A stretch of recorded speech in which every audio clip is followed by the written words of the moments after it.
Sekarang kita hidup di sini, dan untuk sampai di titik ini, kita udah ngelewatin banyak hal. Coba kita lihat ke masa lalu.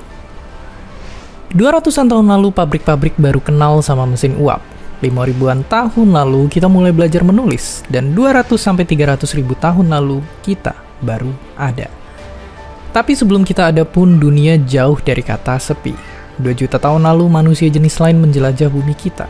Bumi sendiri baru ada 4,5 miliar tahun lalu. Dan ya, alam semesta berawal hampir 14 miliar tahun lalu. Para ilmuwan udah nemuin bukti-bukti ilmiah yang cukup kuat buat nyusurin masa lalu alam semesta. Tapi tetap ada pertanyaan besar yang tersisa. Kalau kita udah sering ngeliat ke arah sini, bagaimana dengan arah sebaliknya? Akhir dari alam semesta. Apa yang akan terjadi di ujung sana?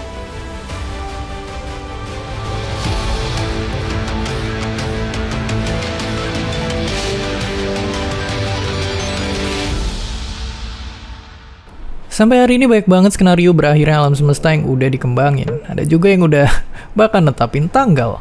Ya, meskipun akhirnya diundur dan itu pun juga akhirnya kelewat. Jadi, zaman dulu pertanyaan ini banyak banget dibahas sama para filsuf. Dan di antara mereka pun sering ada beda pendapat. Tapi ya cuma sampai itu aja, yakni pendapat. Karena baru ribuan tahun kemudian kita berhasil ngembangin teleskop buat ngamatin benda-benda langit. Lalu kita berhasil jelasin gaya gravitasi yang bikin benda langit saling tarik-menarik. Hingga akhirnya kita nemuin teori relativitas. Yang intinya bilang kalau cara kerja alam semesta kita itu ibarat kain ruang waktu. Dan ketika ada benda di atasnya, bentuk kainnya juga ikut berubah. Gilanya, dari teori relativitas, ilmuwan ngitung kalau ternyata alam semesta kita itu nggak mungkin dalam kondisi diam. Waktu itu banyak yang belum percaya, sampai akhirnya ada seorang peneliti yang berhasil ngamatin kalau perhitungan angka itu ternyata benar. Angkasa ternyata mengembang. Biar kebayang, kita bisa ibaratin alam semesta jadi kue kismis yang dipanggang. Galaksi-galaksi adalah kismisnya, yang awalnya deketan gini, lama-kelamaan jadi makin jauh karena kuenya ngembang. Penemuan ini benar-benar ngubah cara pandang para ilmuwan soal dunia kita. Pertanyaan baru pun akhirnya muncul, kalau jagat raya kita sekarang mengembang, apakah akan terus begitu? Atau sebenarnya, suatu hari nanti, ngembangnya akan berhenti?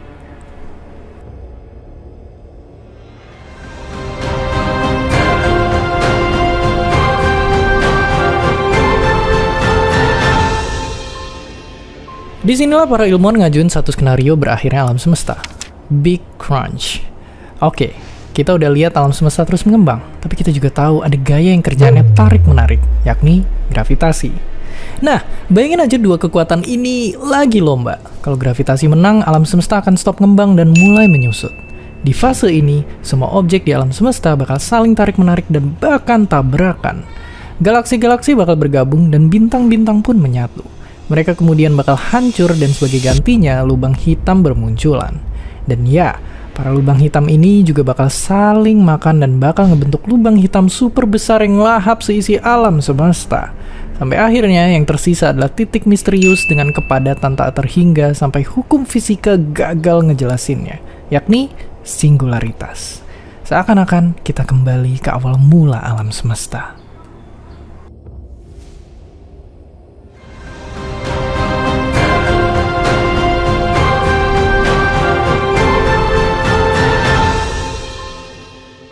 Apakah berarti perjalanan kita akan berakhir di titik awal? Sebenarnya belum tentu juga. Inilah skenario kedua, Big Bounce.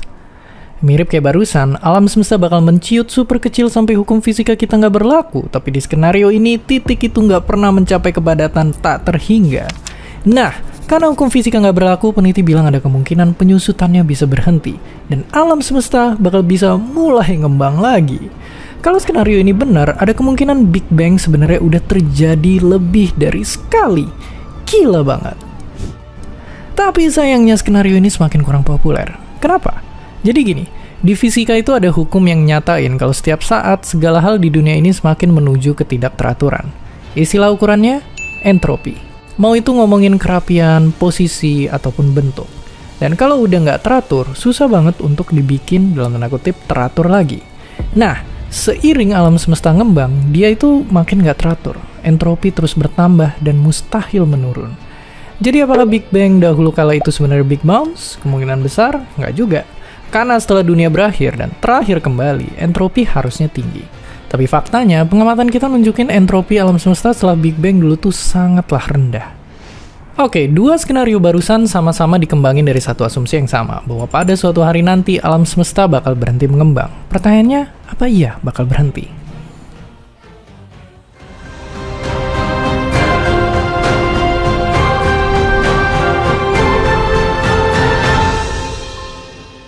Jawabannya mungkin enggak. Belakangan ini alam semesta kita nggak nunjukin tanda-tanda buat berhenti ngembang. Justru para ilmuwan nemuin ngembangnya itu malah makin cepet. Kenapa bisa gitu?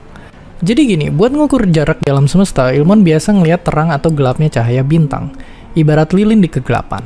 Tapi buat jarak yang super jauh, kita butuh sesuatu yang lebih terang, dan disinilah kita nemuin kalau ada jenis ledakan bintang yang super terang dan kilaunya itu konsisten. Iya, supernova yang satu ini. Tapi anehnya, pada suatu hari, peneliti ngamatin satu hal menarik. Ada ledakan yang lebih gelap dari seharusnya. Alias, supernova ini diam-diam semakin jauh dari kita. Ini artinya ada sesuatu yang bikin alam semesta ngembang dengan lebih cepat. Karena diselimuti misteri, kita pun namainnya dengan energi gelap. Dan saking kuatnya, kita pun nyimpulin kalau energi gelap ini adalah penyusun sebagian besar alam semesta kita yang terus mengembang dan mengembang dan mengembang.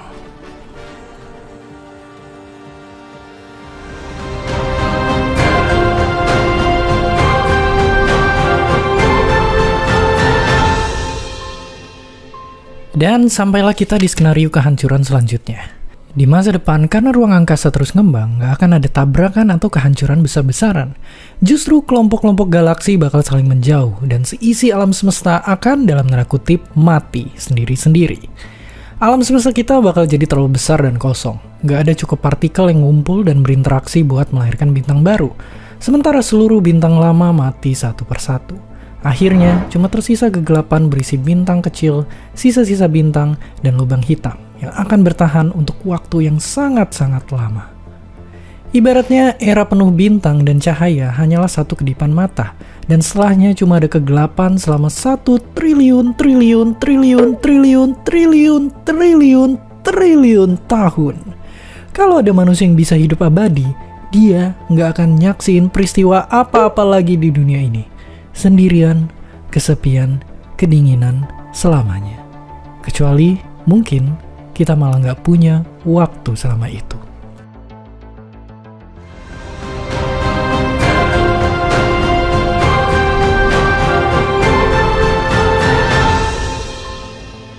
Alam semesta di skenario ini bukan cuma ngembang makin cepat, tapi percepatannya juga terus naik.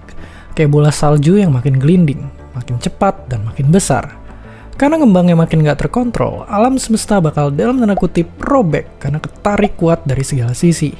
Awalnya galaksi-galaksi bakal kesobek, terus bintang-bintang dan planet-planet bakal nyusul, dan bahkan atom-atom juga akan ikut kesobek. Semua ini bisa terjadi karena kecepatan ngembang ruang angkasa bahkan udah ngalahin kecepatan cahaya. Tapi gak berhenti di situ. Pada akhirnya, dimensi kita sendiri akan robek juga, sampai gak nyisain apa-apa. Oke, itulah 4 skenario berakhirnya alam semesta. Tapi dari keempat itu, mana sebenarnya yang paling masuk akal?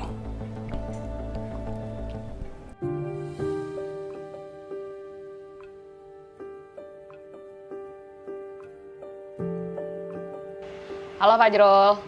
Halo Huma. Halo, jadi gini Jrol, kok bisa tuh lagi bikin video yang ngebahas tentang kematian alam semesta nih. Dan kami mau nanya-nanya sama Fajrul. Oke, siap, boleh banget. Ini topik yang sangat menarik ini. Oke, jadi dari 4 skenario yang udah dijelasin sebelumnya nih Jrol. Jadi kira-kira mana sih skenario yang paling mungkin terjadi? Oke, sebenarnya para ilmuwan masih belum tahu ya mekanisme mana yang nanti akan terjadi. Baik itu Big Crunch, Big Bounce, Heat Death, ataupun Big Rip. Ini kemungkinan yang bisa mungkin untuk terjadi. Tapi kita masih belum punya cukup data untuk memastikan mekanisme mana yang akan terjadi. Karena kalau kita ngomong tentang alam semesta nih, alam semesta itu umurnya udah 13,8 miliar tahun.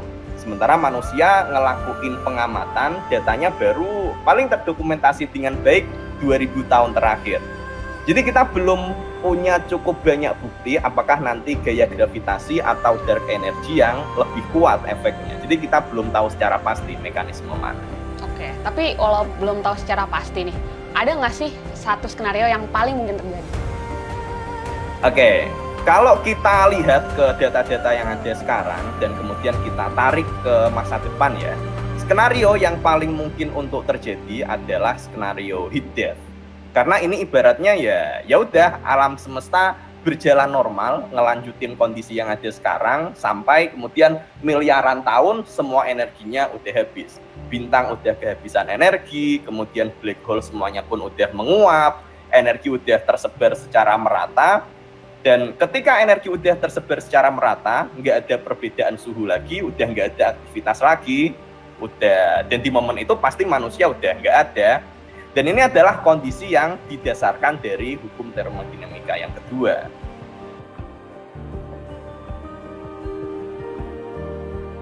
Oke, kalau emang gitu, mungkin kita nggak perlu khawatir berlebihan. Kejadiannya masih super lama, apalagi rasanya masih ada banyak masalah lain yang lebih mendesak buat diselesain umat manusia. Pendidikan banyak lubang, kesehatan masih mahal, lingkungan tambah merana, bahkan perang dan genosida ada di mana-mana. Mungkin daripada mikirin miliar-miliar tahun ke depan, ada pertanyaan yang lebih genting. Seandainya semua akan hilang dalam satu kedipan mata, apakah kita yakin udah hidup tanpa penyesalan? Karena sebenarnya bukan nggak mungkin alam semesta kita hancur jauh lebih cepat lagi. Ayo kita lihat skenario kelima secara fisika.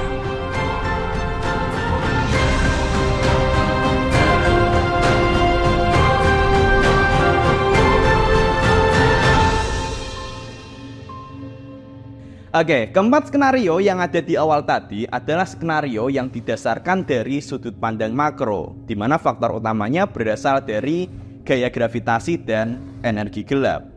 Tapi sebenarnya ada kemungkinan bahwa kehancuran alam semesta justru tidak terjadi dari skala ini. Sebaliknya, terjadi dari skala yang lebih kecil dalam skala kuantum. Dan proses ini adalah sebuah proses yang paling efisien untuk menghancurkan alam semesta dalam waktu yang singkat. Nah, jadi dalam fisika kuantum atau lebih tepatnya di quantum field theory, semua hal yang ada di sekitar kita didasarkan dari interaksi dengan medan kuantum. Yang medan ini sekarang berada dalam kondisi stabil yang disebut dengan kondisi vakum. Ini beda dengan istilah vakum yang kita pakai di kehidupan sehari-hari. Nah, jadi penjelasan simpelnya gini. Ibaratnya di sini ada sebuah bola di suatu lembah. Dia akan stabil di titik ini. Tapi bisa jadi ini bukanlah titik stabil yang sebenarnya. Karena ada kemungkinan di bawahnya sini ternyata ada lembah lain lagi yang lebih rendah. Ini adalah titik stabil yang sebenarnya. Nah, dalam fisika kuantum, ada kemungkinan bahwa bola ini nanti akan menembus bukit lewat mekanisme quantum tunneling sehingga dia akan bisa berpindah ke posisi titik stabil yang sebenarnya. Perpindahan ke kondisi ini artinya akan mengubah kestabilan medan kuantum, dan perubahan kondisi kestabilan medan kuantum akan mengubah semua hal yang ada di alam semesta. Contohnya, semua partikel yang ada di alam semesta dia bisa memiliki massa karena berinteraksi dengan medan kuantum Higgs.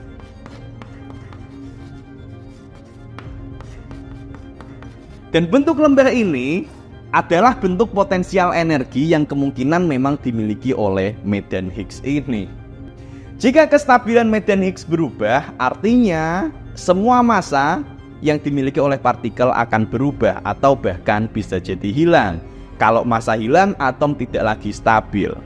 Atom tidak stabil, semua hal akan hancur. Tubuh kita hancur, tanah hancur, bumi hancur, semuanya akan hancur. Dan kehancuran ini akan menyebar dengan kecepatan cahaya.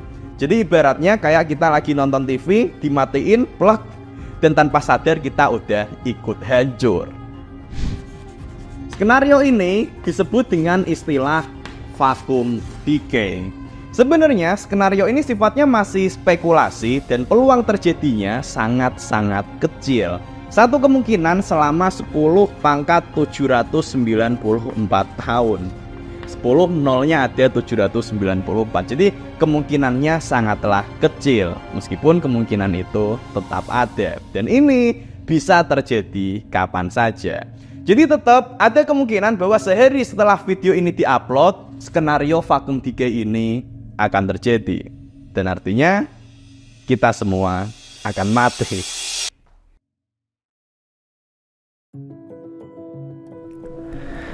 Iya, ngomongin soal akhir alam semesta mungkin gak ada habisnya. Para ilmuwan masih terus ngitung, ngamatin, dan saling debat buat mikirin akhir dunia yang paling masuk akal. Yang dulunya cuma teori-teori abstrak dari para filsuf, sekarang udah ada persamaan ilmiahnya. Tapi kita udah sampai sini. Mungkin kalian punya pertanyaan. Buat apa mikirin ini semua? Kenapa dari dulu topik ini dipikirin banget sama banyak orang? Sebenarnya kalau dianggap sia-sia, kita justru keliru. Kita bisa ngeliat ini ibarat main game. Dalam nyari tahu cara ngalahin bos terkuat, kita juga bakal semakin paham mekanisme gamenya. Saat nyoba nebak-nebak akhir alam semesta, sebenarnya kita juga semakin belajar tentang hukum-hukum dasar fisika. Dan kalau masih tetap ditanya kenapa, mungkin jawabannya sederhana. Karena kita bisa. Dari jutaan spesies di dunia dan sepanjang miliaran tahun galaksi kita ada, mungkin manusialah satu-satunya makhluk yang punya akal pikiran untuk bertanya dan nyari tahu segala sesuatu sampai ke akarnya. Zaman dulu, nenek moyang kita mungkin cuma mempertanyakan petir dan pergantian musim. Tapi sekarang, kita udah berkembang untuk bisa mempertanyakan hal-hal yang lebih besar. Diri kita sendiri, angkasa, dan alam semesta. Dan seperti biasa, terima kasih.